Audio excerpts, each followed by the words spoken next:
بسم اللہ الرحمن الرحیم۔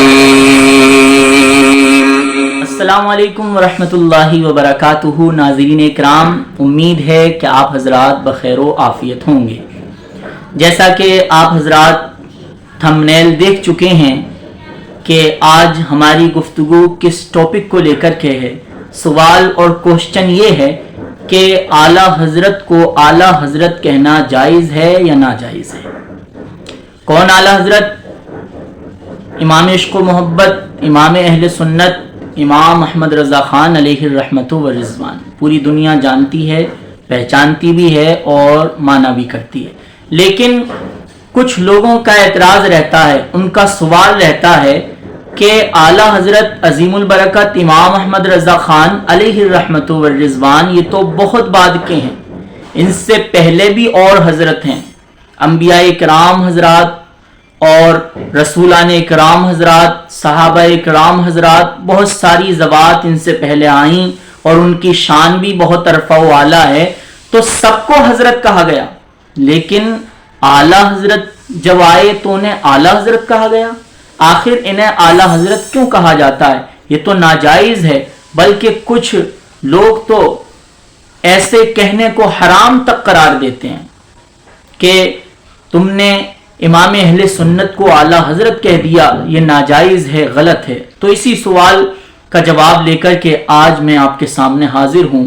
آپ حضرات بخوبی اس جواب کو سماعت فرمائیں۔ تو سوال یہ ہے کہ اعلیٰ حضرت کو اعلیٰ حضرت کہنا کیوں کر جائز ہے؟ تو میں بتاتا چلوں کہ کچھ شخصیتیں ایسی ہوتی ہیں کہ جنہیں زمانہ لقب دیتا ہے۔ لقب یعنی کسی منتخب الفاظ کے ذریعے انہیں لقب سے نوازا جاتا ہے۔ جیسا کہ آپ حضرات تاریخ کو اگر اٹھا کر کے دیکھیں تو حضرات کو علماء کرام کی فہرست میں، بلکہ مجتہدین کی فہرست میں سر فہرست حضرت نعمان بن ثابت رضی اللہ تعالیٰ عنہ کا نام مل جائے گا، جنہیں دنیا امام اعظم کہا کرتی ہے۔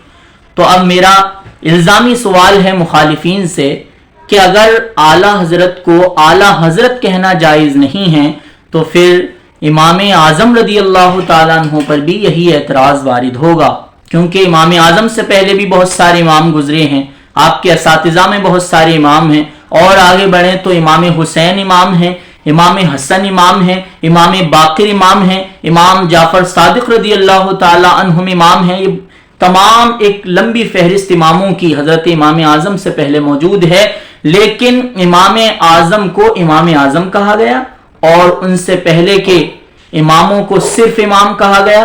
تو کیا امام اعظم ان اماموں سے بڑے ہو گئے؟ نہیں، ہرگز نہیں۔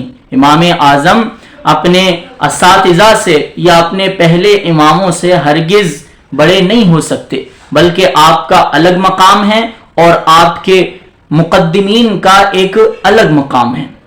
تو یہ اعتراض اگر کیا جائے اعلیٰ حضرت کی ذات پر تو یہ اعتراض بہت ساری ذوات پر وارد ہوتا ہے۔